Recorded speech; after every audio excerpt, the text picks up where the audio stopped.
this concept of great work and teaching what great work is, to me, is critical.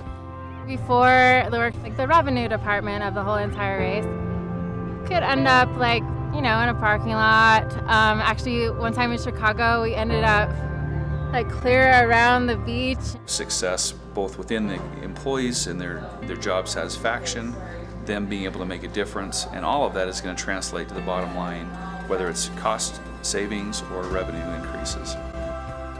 Mark, thanks for having me back. I'm going to just go ahead and kick us off. Let's get in a little bit deeper. Why you call it bold immersion? Why the word bold?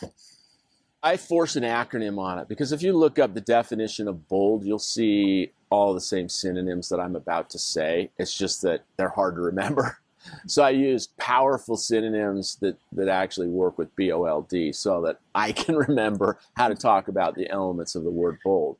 But the word bold is a powerful word. It's a very positive word. And the reason it's so good is the being bold is brave.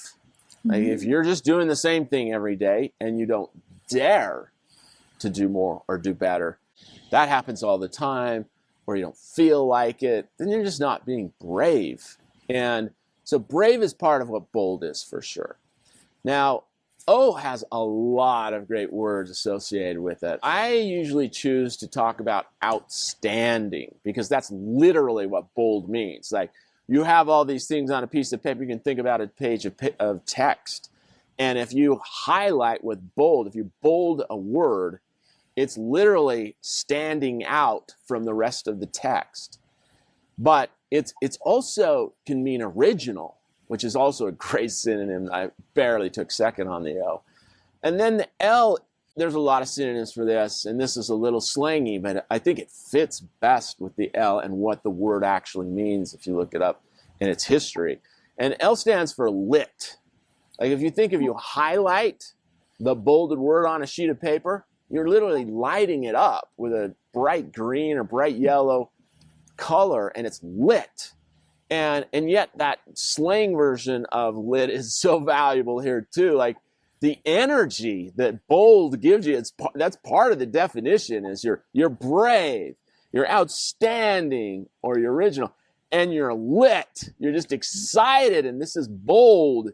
And so I love the L. And then the D has so many great words associated with it too. It's distinct, which doubles a little bit with outstanding. And so deliver, devoted, determined. And I think of all those, I think I like determined. If you're bold, you're determined, since we already covered outstanding. I think determined is the best D word for that acronym. I love it. So brave, outstanding, lit. I love the word lit. As a mom of teenagers, I've heard that many times. And determined. It makes you sound cool too. You go around saying it. It makes you sound cool. Yeah. So with that, right? And determined. I cut you off. Sorry. And determined. Bold immersion. Get out there, see the reality, and go deeply into your comprehension. When you're talking about figuring out what someone who's in the office next to you that needs your work, or that's an internal customer, or you're talking about a customer you already have that needs even accounting to do something, and you're talking about them, or maybe a prospect who hasn't even chosen you yet that may be visiting, or you're going to see, or you're trying to get a hold of. If you're not bold in all four of those ways and understanding and comprehending what they're all about, good luck being the best. Good luck winning awards, because my math and our huge study of 2 million people say that you will not win awards if you're not bold and you're not immersing into what people need from you. So that's the answer about bold. And I can think of a couple of leaders I have been colleagues with that clearly fit that bill, that you just, that I can see it. And I can see the ones that don't fit that bill for sure, right? So before we get into kind of the immersion side and what it looks like, right? My next question is, why do smart leaders and organizations still avoid doing this in general, right? Oh my gosh, this is really a good question, because it's so interesting. Like, don't you feel like when you do advising, like you and I both do for very different reasons, you go in the midst of all these humans, watching them in their workplace, and you kind of step back and you observe, and then you talk and discuss. People think they don't have time. Like, it's so ironic. It's such a paradox. I don't have time to understand the very people I'm trying to serve in an extraordinary way. I don't have time or money to actually get in their space and understand them in the wild. I can't afford to do that. We might have better products because of that. We might have better service. We might do more efficient work inside the organization. All the people that have to do something new to any degree, this is in their workflow. They're like, no, this is what we've got to do. There's so many names for it that it's unbelievable. And they know they're supposed to do it. But the vast majority of roles, as I said in the beginning, it feels wrong. It feels like you're goofing around. And so they just don't do it. You can think of an example. Some of the times that I think of examples, they're the really common Joe or Jane. And I don't know why I like those so much. I think it's because it's so accessible. And I remember going in this workshop with this multi-billion-dollar company, and one of the teams was the team that feels cynical or skeptical or lazy or whatever. I don't think it's going to happen. I can't risk that. So I sent all the teams off to do their very specific work in their way and do this bold immersion exercise that we're going to talk about today. And I have the one that's cynical, and I just go up to him and I say, may I come with you? And I just act like I'm tagging along and trying to be out of the way. And they go, and oftentimes they'll just stand there. One time in this case, they went to some guy's cube. One of the people in the group provided information for him to put in some sort of application, which isn't important what it is, but information she gives in an email. He takes it and puts it in an application. Seems simple. Well, I go to this guy's cube with everyone, and they just start talking. Humans love to talk. I love to talk. We don't like to look around very much. We just like to talk. And so while they're talking to him, asking him questions, paying attention to nothing about his face or his desk, I'm looking under his desk. I'm looking around his cube. I'm seeing his family. I'm looking. I see this strange machine on the desk. And then I see some weights, some barbells under the desk. It's not really an environment for that today. That wouldn't be really that weird. But I was like, what are those doing under there? All these interesting things I'd never seen before. And so they kind of get done, and I say, hey, Joe, I got to ask you, like, what is that machine?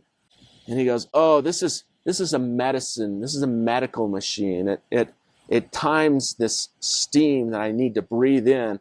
I have a disease that makes me stiffen up. For example, it's really hard for me to type if I don't have that here, because after a couple hours, I'll get tight. And then I go, oh, well, you have weights under that. Is that just for weightlifting, or is that part of this? He said, no, it's part of it. I need to stay flexible and keep moving. And so I have that, I have this, and I do that, and I do it for them. He shows me his family. And I said, I'm sorry. Now, would you talked about the application, and they asked you about the application. Could I see the application? And they go, you should have seen the people's faces. They're like, you want to look at his computer screen? Yes, I do. I want to look at his computer screen. Can you show me the application? Oh, well, okay, very strangely. And he opens the application. I said, do you mind showing me the actual field where you have to put her information? He goes, okay. And he shows me the field. And I go, wow, that's a small field. Is that an exhaustive field, or does it have a limit? Oh, yeah, no. It has a limit. It's 200 or 300 characters. And I said, okay, could you show me the email she sends? Because I just want to know her work that goes there. That's what I do for a living. And he goes, yeah. And he pulls up her last email. It's 2 pages long. It's 2 pages long. And she looks at this and gasps, because she's in front of 10 people doing this. And she says, I haven't ever met Joe, and in 10 years, I didn't know that. He should have told me. I go, well, that's why we're here, is you're going to discover something about what he needs from you. And would it be hard for you, since it's really hard for him to type sometimes during the day, would it be really hard for you to edit that back down to 300 characters so he can fit it in that field instead of have to edit your work and get the essentials in that field? Would that be hard? And she goes, no. And we're walking away, and she's like, I can't believe for 10 years I've sent him 2 pages of information, and he can only put it in 300 character field. And so it's just not what people think of doing, but it makes such an enormous difference when you do it. So much. Love that story, right? I had a leader I worked for a while who used to always talk about leaders are curious, right? You're curious, you're willing to ask questions, get to know, dig in, try to learn from everything around you, right? And good leaders are curious. You have to be curious. And that's, asking about things. Show it to me. Let me see it, right? Because you can't get anywhere. You can't be immersive if you're not willing to get into it and really start to see and understand it. So love it. Exactly what you're saying is true, because people want to talk, as I said. So resist the instinct to just talk to someone who you do work for, even if you haven't met them and you think you're getting a lot of new information, and have them show you, as Angela just said. Is there anything else you can think of as an example? One of my favorite interviews I ever did was Steve McCurry. He's the photojournalist that took the picture of the famous Afghan girl that graced National Geographic, that 85% of the population over 30 can recognize instantly. And then he did a follow-up he went and found this woman when she was older, and we'll skip that part. But the early part, where he went to take this little beautiful girl with green eyes in Afghanistan's picture decades ago, he went and tried to find the right picture to tell about the war that was going on, and to express the need for there to be peace, and to show real people around the world what was going on and the tragedies. And so this photojournalist goes right into the action. He goes in there, and the type of person he is, a middle-aged male Caucasian going into Afghanistan with a camera, not super welcome in the middle of a war anyway. And so he does it anyway. He gets a burqa on, and he goes in and he looks for the children in the schools. And he asks many schools if he can take pictures of the children in their situation. And finally, he gets one, which is crazy because they don't like that sort of thing. He gets one person to say yes, and he doesn't take one picture. He takes thousands of pictures, and he was doing high quality photography, so it's high quality film that he has to actually manually, develop and such. And he takes this picture of this girl with these bright green eyes. You can look it up. Anyone can find it like that on the internet. And you look up Steve McCurry, Afghan girl, and you'll see how amazing this one frame is. Because he looked at all the angles. He took pictures from all the angles. He took pictures of all the people. And it took thousands of efforts in proximity with lots of angles, just like you were saying in the beginning with the leaders not looking at all the angles. All those angles to get the award-winning shot. Now, I know that's a metaphor, but I asked him, I said, Steve, at one point, we were talking to him early in the interview, and I said, Steve, we're trying to get people to do great work instead of average work, and so what is your advice to business people? It's kind of a metaphor, a photographer, and so you do real work, so what would you tell us that we don't understand that you might? And he said, this is such a classic statement. He goes, Mark, I get a kind of a kick out. He was a pretty salty guy. He goes, Mark, I kind of get a kick out of you business types. You huddle in Zooms, you huddle in meetings, you huddle in isolation in a boardroom, you talk, and you think you can solve a problem that's clear out there in the world somewhere in some neighborhood or some country or some whatever. He goes, you got to get out of your office. Get out of that chair in front of your computer. If you want to do award-winning work like I've done, You've got to go see for yourself on site and take 1,000 visual shots of something and see the right angle. That's what it takes. I worked for a Japanese company for a while, and I always say the thing that they taught me the most was being the depth of really starting to understand and see things from a lot of different angles. You never got a quick answer, right? Everything had to be looking at it from a different lens and talking to people and getting to know them and asking questions. And at the time, I used to think this is so long and frustrating, but you just get better results if you're willing to put in the time and really see it from a much bigger perspective. So couldn't agree more. And I love that story from that perspective. It's So powerful. is there anything else you can think of as an example? There's a lot of parents out there listening to this. You've been kids. Some of you, you're about to be parents, maybe. But there's a phenomenon in human life. It's when a child loses a shoe. And I'm going to ask you a question to help me go through this. A child loses a shoe. Now, does that child lose one shoe or both shoes? Oh, definitely only one. Just Two would one. be too convenient. Yes. If two were lost, you just go buy new shoes. But you got one good one there, and it's haunting you. It's watch you, and you say, "Okay, Billy." I'm going to say Billy, so neither of our kids are disparaged. Billy, hey, could you go look in the toy room? And he leaves, and he comes back. What happened? Did he go in the toy room? Not at all. In my experience, he stopped 5 other places before he even got, back to you. That wasn't the toy room. No. Yeah, you say, like, did you go in the toy room? Yeah. Did you find it? No. Okay. Did you look through the toy room? Every square inch. The floor, the bed, the middle. Look in the ceiling, see if you threw it over the line. Gotta see everything. So he goes in the toy room, and there's toys around, and there's big red fire engine. He actually goes in the toy room this way. Does he look everywhere? No, not at all. No. He's playing with the fire engine the whole time.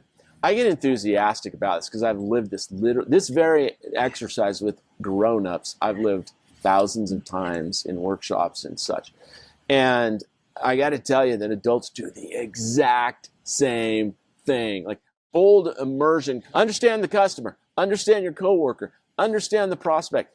Whatever you tell. Leader, understand that other division so you can cooperate better. And they do the exact same thing. I got it. What does HR really care about? Blah, blah, blah. I'm going to chat GPT it. Oh, now I know because chat GPT told me what generically the HR people care about. So now I know. And they don't go and they don't scour every square inch of the floor and the bed and the ceiling. They don't do it. So I love the idea of becoming Missouri once in a while. You've got to schedule at least every month. You've got to take a Missouri moment. And you've got to go to the space. And you have to experience what it is, the missing, the problem, the absent opportunity if there's not a problem. You see these things, and you've got to go to the space to experience. You can think of as an example. I interviewed the inventor of the cell phone, Marty Cooper. It's up twice on my feed. Anyone can go see it. And Dr. Marty Cooper, he told a couple of great stories about this. I mean, he's one of the greatest innovators ever. We love our phones and we hate them, right? But they're in our hands and pockets. So I don't know who beats him, but he's up at the top. And he said we were working with pagers and we were working with CB type walkie-talkies, and they were really letting people down. In fact, to find out what the problems and opportunities were, I'll give you 2 examples. We went to airports and we literally shadowed airport workers going through. And back, right now we know because they're talking to each other all the time and all sorts of communication devices. But back then they had these walkie-talkies that would fail at distance and fail through walls, and it just wasn't reliable, and they were really struggling communicating throughout this huge building. And he goes, they need a telephone.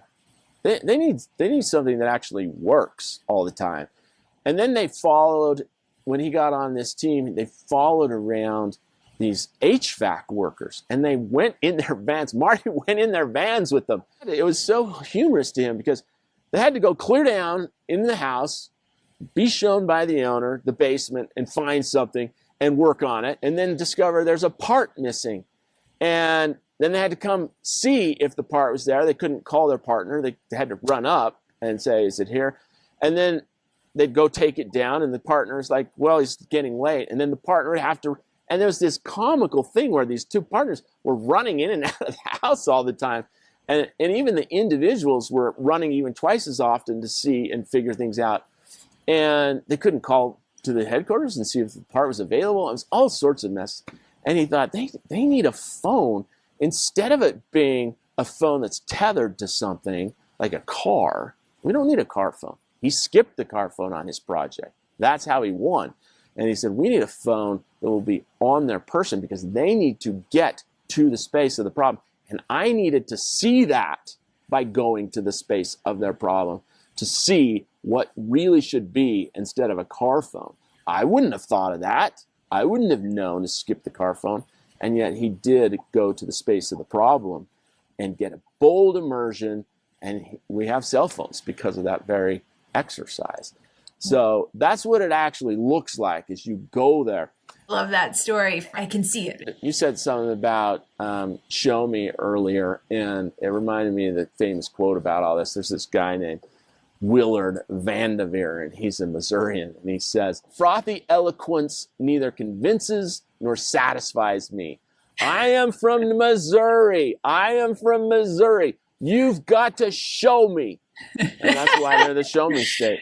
Frothy eloquence. I have not heard of that one before. Never heard that phrase. Frothy eloquence neither convinces nor satisfies me. I am from Missouri. You've got to show me. So get out of your office, get out of your chair, get out of that boardroom, and go see the dang customer together. On the same page, right? It is so true. I mean, I come at it from an HR lens, and there have been many times in my career. I can think of one right off the top of my head where we talk about turnover issues and things in a particular location. And, you talk to leaders and they give you their frothy eloquence around what was going on. And, there was one time where I went to a location and I just spent the day there getting to know. And in one day, I could solve for what was creating turnover issues.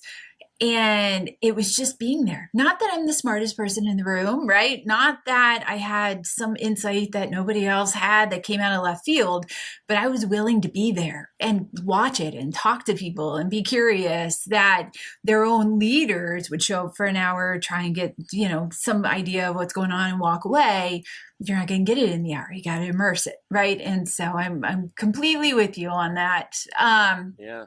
Sure. So one of the things I often talk about in all programs that we roll out and do inside of organizations is that you got to talk about the WIFM, right? What's in it for me? So from that perspective, what's the biggest thing people can gain when they do this well, right? What's the benefit to them? Yeah, let's talk about that. But I also want to talk about the temptation here.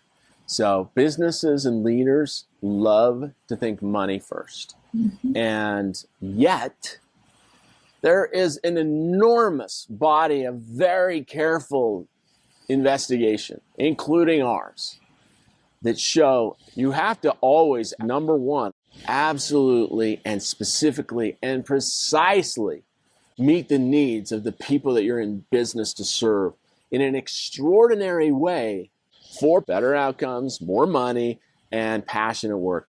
You will be valuable as a leader and as a company. If you don't, you will, over the long run, be less valuable as a leader and as a company. And as a worker, it's really tempting to go after money short term. Some of our great leadership thinkers of the past really set us up to care a lot about this quarter and the money this quarter. It's not a disaster to focus on priority number 2, but it is the wrong decision. And so don't jump right to what's in it for me. You have to always ask, number 1, on the podium, the gold medalist for prediction of better outcomes, more money, and passionate work. The gold winner is to think about the customer's specific needs. And they can't tell you. They can help you a little bit there, but this one helps you in that regard to really understand and comprehend deeply what they need. And what happens is you get a picture, a motion picture of what's going on, the problems, opportunities, the things they need, especially if it's a prospect that doesn't do business with you yet, or a problem customer, or an advanced customer that does everything with you. You'll see those problems and opportunities and emotions show up. I told you in the beginning, this is one of the most powerful predictors of success in business. And it is. If you boldly immerse so that you think about what's in it for them before you think about what's in it for us, you will get the return. Listen to this. You are 12 times, and since it's mathematically incorrect, I don't say it this way, but it's true. Think about it this way. This is how it is. 1,200%, not a correlation, 1,200% more likely that you will thrill that customer, either the internal customer that's down the line or in the next office, or the other person, if you have deeply immersed, boldly immersed in their work and understand what the heck they need, and not asked them, but seen it.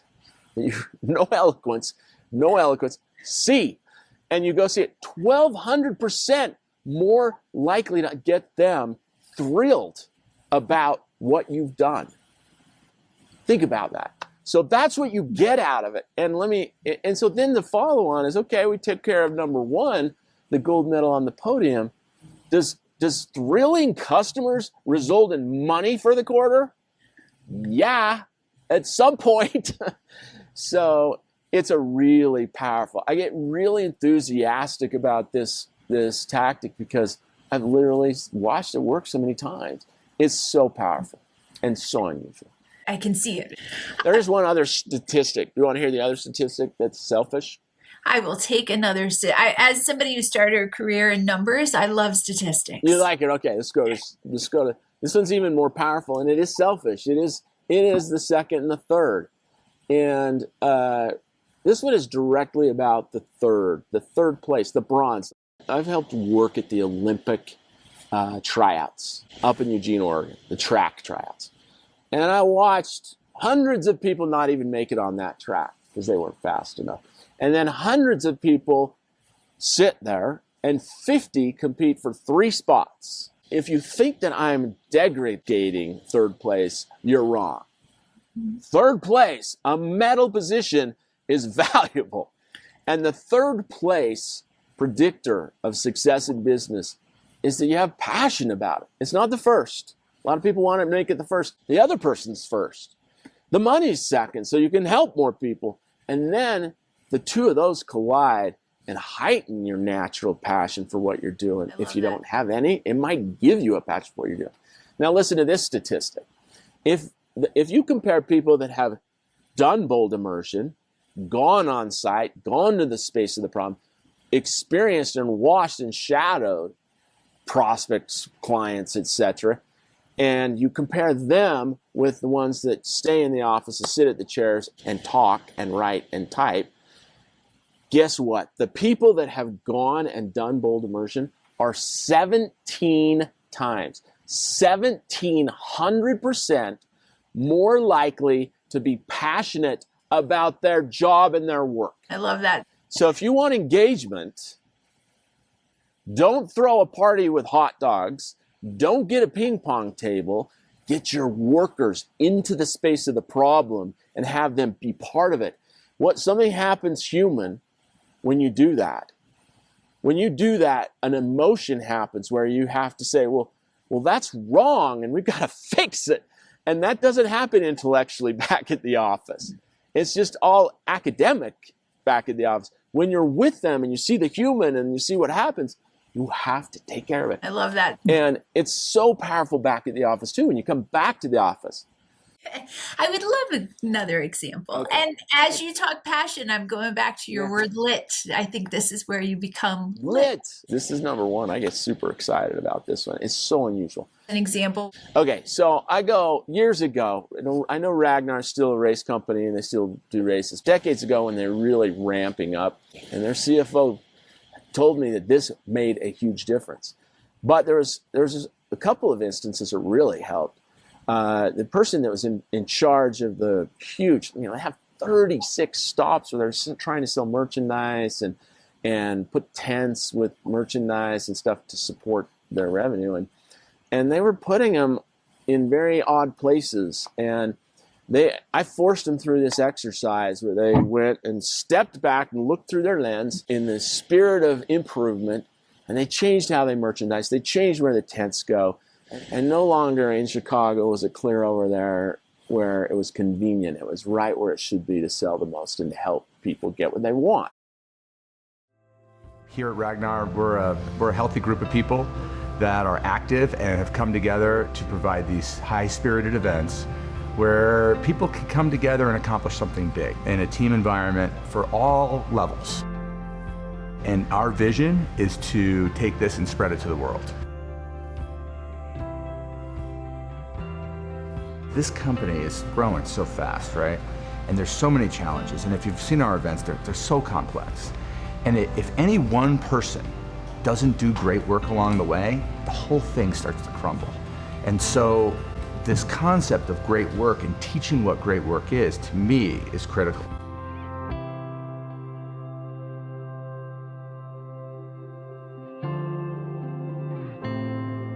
Before the workshop, the revenue department of the whole entire race could end up in a parking lot. Actually, one time in Chicago, we ended up clear around the beach. And I saw what we did in that session. I walked out inspired, and I started thinking, how do I do better work?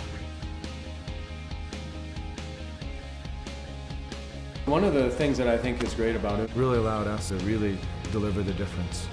This is one of our first races since the workshop. It's just been really great. Every race gets a little bit better. And as you can see, we are in a really great location. The arch is gonna go right there. That's where they finish. We're gonna head right to the merch tent, and we're gonna get a lot of sales, and hopefully everyone's happy. So as you can see, each one of them kind of looks and kind of nods a smile. We really try and work to where they get a break. They're not on the register too long. If they're frustrated, we want to pull them out, go rejuvenate, at which point they come back. They can really create a smile, and as we say here at Ragnar, make life more awesome. When I can deliver the difference, I'm exceeding expectations, that's clientele for life, and in the end, in our environment, that's revenue. When I look back on this experience, I think it's really been very, very successful in our world. It's really turned into something more than that. We've just been just a few months past the experience, have seen some significant changes, and we're being more successful in how we're interfacing as a team, how we're structuring their race day experience, and that's converting into real revenue dollars, and our revenue per head for each of our events is increasing as a result. When I look at what I hope to happen for the future at Ragnar, I want to have the experience really part of the fabric of the business. I want it to be something that we talk about. It's a language, it's a common denominator that we can all refer back to. And as we do that and create that culture, I'm confident that we're going to see a lot of success both within the employees and their job satisfaction, them being able to make a difference, and all of that is going to translate to the bottom line, whether it's cost savings or revenue increases. We talk a lot when I teach at universities about, when you're trying to immerse yourself into something, you've got to go beyond your little bubble. Another woman, she tells me this sad story. She says, look, I'm just new here. I'm 6 months in. I thought I knew what I was doing. I'm in charge of major volunteers. That's not the Gatorade people. Those are the people that stand at booths and try to get you to sign up. And they get a lot of swag, they called it, merchandise, if they achieve these goals. And we're just not getting them to achieve all the goals, and we want to get them to achieve all the goals. So I tell the leaders we should do something, and they just don't listen to me because I'm new and I'm young. And okay, we're going to get this going. And so we reached out to the Olympic contact for major volunteers. We reached out to the 100-mile marathon companies and found a director of major volunteers. And then we went to Snowbird, that's in my city, and we went to Snowbird. It's where the downhill was last Winter Olympics. That was in Salt Lake. And then we went to a couple other companies like that. Ironman. We went to Ironman. Got the same person. She found her job, her role in different places. She went to each of these races and watched for herself. She saw for herself the whole event in the lens of the major volunteers. And she got idea after idea after idea after idea after idea. And she came back to the office, and at her next meeting, she raised her hand, and the leaders reluctantly called on her, and she saw their faces, and they were expecting to pat her on the head and shut her up again. And she said, look, I've been working with so-and-so at Ironman. I've been working at so-and-so at Snowbird. I've been working with so-and-so at the Olympic organization. And I've gone to their races, and I've followed and watched how they operate in the major volunteer. And then I've gone to 2 of our races, and I've stepped back and I've watched what we do, and I've got some recommendations from those people and the experiences. And she said, you should have heard that silence that happened. It was a pin could have dropped, and they were all just dying to know what I found out. And suddenly I was esteemed, and I had confidence, and I knew what I was talking about. It was so amazing. Thank you. And that's what it can do. So if the question is, what is the biggest thing that you can gain out of this? All those things plus a little prestige and confidence if you're looking for the selfish aspects of it. Well, it's good. It's definitely confidence, right? I've been there. I've lived it. I've seen it. I've then experienced it elsewhere, right? Right. So I love the fact that she's going out to other things that look and feel like hers, but are different, because that's where you also get that intel that just takes you so much farther. Yeah, and the people that have to give you the tours, they give you some credibility too. So it's a really powerful thing. I love it. Love it. So we know it's important. We know what you gain when you do it, right? But if you were to think about who tends to benefit the most from this firsthand observation, who would that be? I don't know of anyone who couldn't benefit from this. I mean, I think they're all the critical roles. I had a client one time or at a company I was working with one time that was a transportation company, and they were finding, right, that once they started putting the connection with salespeople to the truck drivers, right? The truck drivers are going to these customer locations week after week after week and delivering materials and all of the things that they were involved with. They knew so much about what was happening inside that company, just chit-chatting every day, that the salespeople never knew, right? And so, and once they could start to bring them along, right, they started actually sending some of the salespeople with the truck drivers to go and kind of experience it, meet the customers, be there. It was so amazing, the amount of difference it made in them understanding what opportunities were there, what companies maybe weren't opportunities, right? Because you started to see what was going on and changes, but you also saw what opportunities were there that you wouldn't have known if you weren't sitting there hanging out in a truck with the truck driver going to that customer's location. So perfect. Exactly. And yeah, it's amazing. So I mean, we talked a lot about the importance of the immersion, right? But I guess for maybe someone who's still skeptical on it, what does direct observation, why does direct observation change understanding so dramatically? What do you think? Okay, well, this is really interesting. I mean, this is neurological. This is biology. This isn't like some leadership opinion or something. This is you and your organism, listener. And here's why it changes understanding so much. Your senses, especially your sight and your smell, especially, have a super highway nerve right to your emotional centers.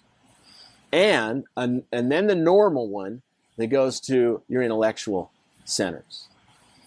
So that you have different parts of your brain. I'm sure you all know that. And some are coordinating with whatever's going on in there to handle various things. And you have emotional centers.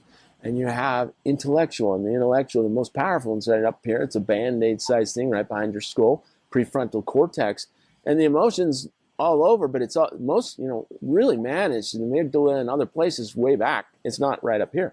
They're different places. And so for your eyes to see things, it could take a long time to get to the emotion, and the body has developed in a way, been created in a way that doesn't want that to take any time, because it has to do with safety, and it has to do with opportunity. It has to do with so many things that are vital to our existence. And so you have this super highway with your senses that go right to your emotional center. So if you're in a meeting and you're discussing a problem, you're saying, I know this and I know that, and the other guy's, or you're putting sticky notes on the wall because you're all so smart, and you haven't seen the place and the people in it and watched what happens when they want it and use it, then all of that vision, all of the smell, all of the external senses are not used, and no emotion happens. So you're in a conference room talking, and you're using this Band-Aid behind here, and it's extraordinary, no question, but that's all you're using.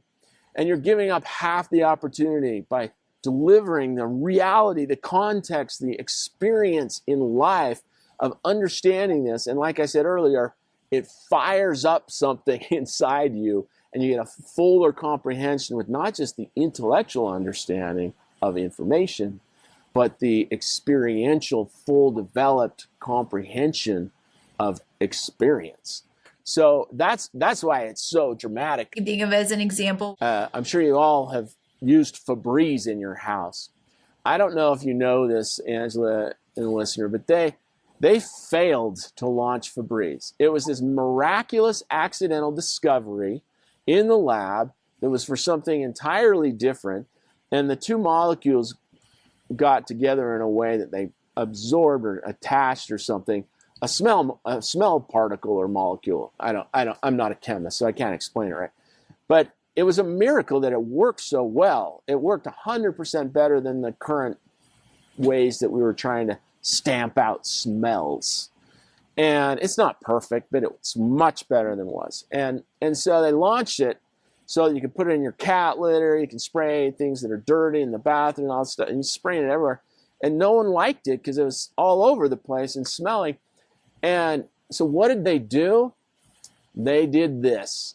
They camped in homes, and they put cameras on, long, capable cameras, and they watched what happened.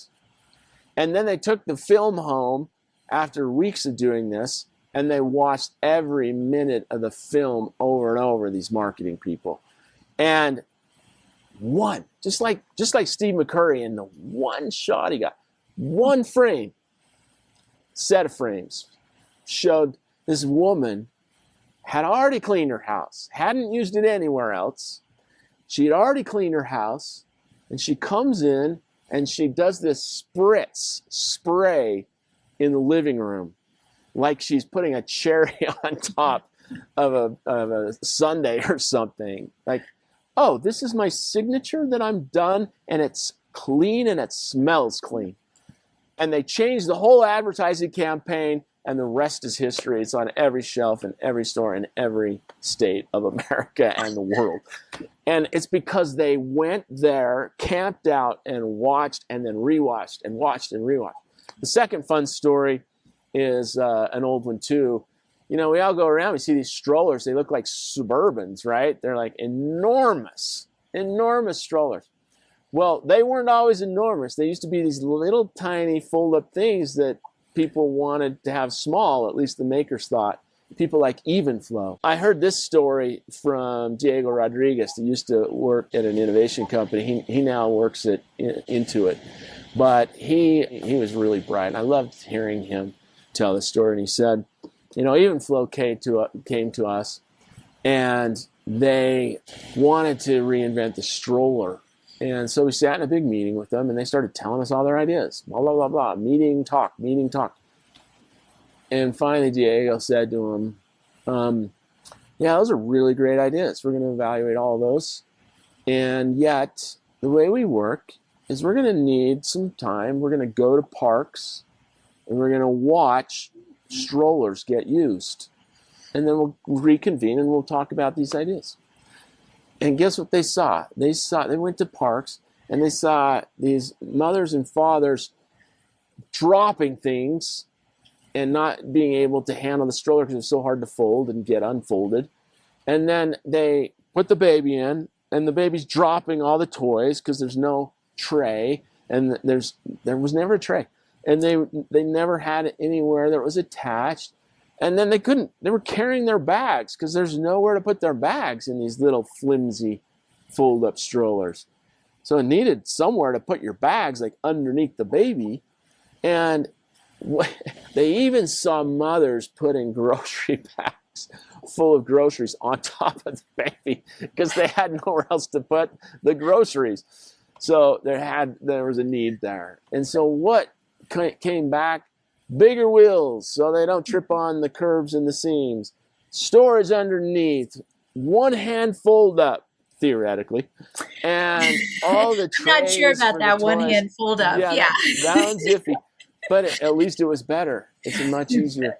And so that's where all these big, fancy, expensive strollers came from, was seeing for yourself, going out and doing a bold immersion in the space of the problem, proximity, a better understanding by observing. Love it. Love it. So we know the understanding you get by observing, right? And I guess the other question would be, what else starts happening when people do it consistently, right? Not just one time in, but when we start to get more consistent with it. You stay abreast of what's going on. You know what your market, your specific market, not your general market. Like, you're not talking about people that buy fruit if you're a grocery store and a perishable department. You're talking about a customer in your neighborhood who's got some homogeneous set of characteristics, whether they're demographic or psychographic. They have some things in common. And you stay aware of their particular needs. And so that's why continuous product discovery is a thing in the marketing and the product world, is to stay on top of it because it's changing all the time. Wish it wasn't, it is. The exact specific need is changing. They can't articulate that either. So they don't know, they can't articulate the original need, they can't articulate the change, they can't articulate the new need. So you have to go see for yourself. That's why. Agreed. Agreed. And so then the other side of thinking about it, right? What if you're a leader who already works in the space of those they serve? What should you be thinking about? Oh, I had this problem. So I did a workshop with all medical administrators and doctors. And it was early on. Bold Immersion.